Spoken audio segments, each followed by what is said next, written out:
a Fed watcher, a monetarist. I don't know what we can use. We can do that. Or do you want to talk about the best way to run a gold company and how that's done? What do you want to talk about first? Well, those are two of my favorite subjects, but I'll tell you, I'm with everybody else. I'm certainly observing what's going on, but trying to guess what's going to happen next is that's a serious challenge. Yeah, well, I know that it can be over historically. You can have a ratio to barrels of oil or to a decent suit on what an ounce of gold goes for. But certainly 37 trillion in total debt and things like QE and rate cuts and all the things that we see, gold is scarce. And even though you were able to raise production by 7%, it's really hard to produce gold, isn't it? That's a very true statement. I mean, we're probably one of the few companies that's been bucking the trend. And it's probably one of the advantages of being a smaller company as opposed to one of the big giants where, they're producing 4 to 5 million ounces of gold a year. And that's a very difficult job to replace that just to sustain where you are. In our case, we've been rapidly growing our reserves for years now. Put it in perspective, 10 years ago, we had a single mine and less than 2 million ounces of reserves. Today, we're operating from 4 gold mines, and we have 14 million ounces of reserves just reported yesterday. I mean, that's an extraordinary sort of contrarian sort of position to be in relative to the rest of the sector. And it's because, from a very early day, we took a contrarian view in terms of starting this company and the way we run it. So, I would say that on that subject of what's the best way to run a gold mining company, you've got to act like a contrarian.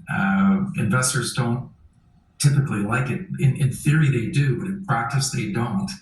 But we would never have been able to build the company to where it is today over the last 22 years if we weren't taking this contrarian approach.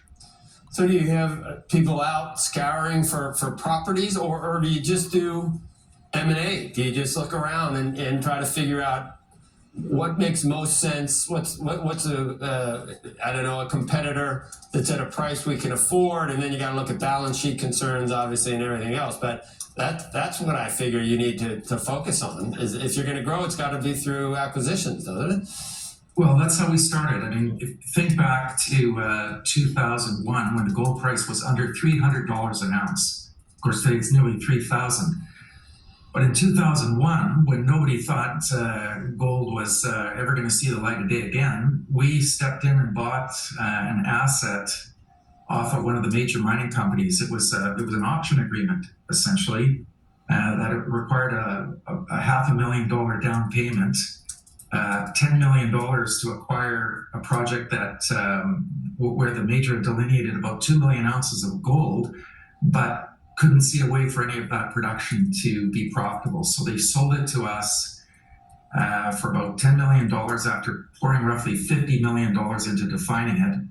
And we took it on with, and the day we signed that deal in November 2001, there wasn't a single ounce on that property that you could produce profitably.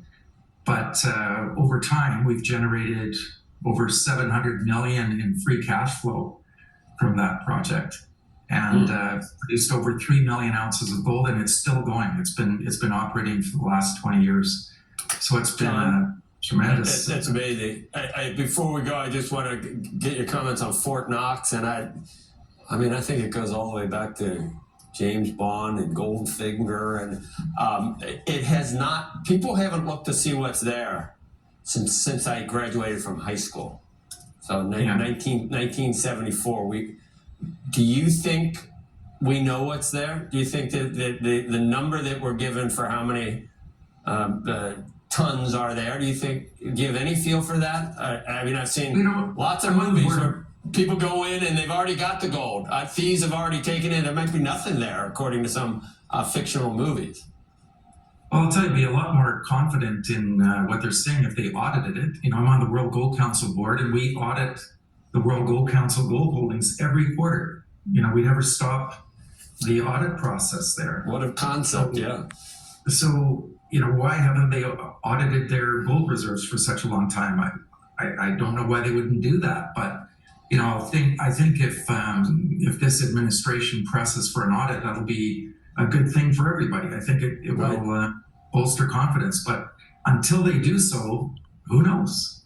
Right. All right. It's good. It's a fascinating subject, and it is. It's the most valuable of all the pet rocks, I think. I know there's some other ones, I guess platinum, things like that. But it's always good to talk about it. Yeah, $3,000, $300. I didn't realize in 2001 that. In the last year, it's up almost $1,000 an ounce. Wow. So it's been really on a tear for sure. All right, John.